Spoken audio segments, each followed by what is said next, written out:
Before the opening bell, U.S. indices, they managed to close down on Wednesday, pressured by shares in banks, insurance, as well as the energy sectors. Meanwhile, on the economic front, the MBA mortgage banking applications, they rose 7.3% for the week ended April 10th from negative 17.9% the previous week. Retail sales, however, declining 8.7% in March.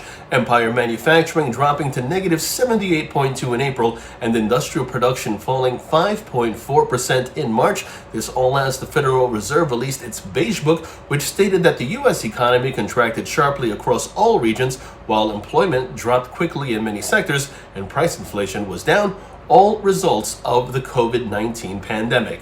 Meanwhile, after the markets closed, President Donald Trump saying that his country has passed the peak in the number of new coronavirus cases, adding that he would announce on Thursday new guidelines for reopening the economy.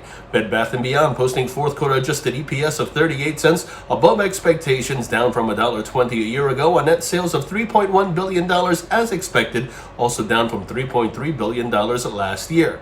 The company reporting a same-store sales decrease of 5.6%. Gilead Sciences, a biotech group planning to acquire a significant stake in cancer therapies company Arcus Biosciences, reported by Bloomberg, citing those familiar with the matter. And Alphabet significantly will slow down the pace of hiring for the rest of the year, while recalibrating the focus and pace of its investments in areas like data centers and machines, reported by Bloomberg.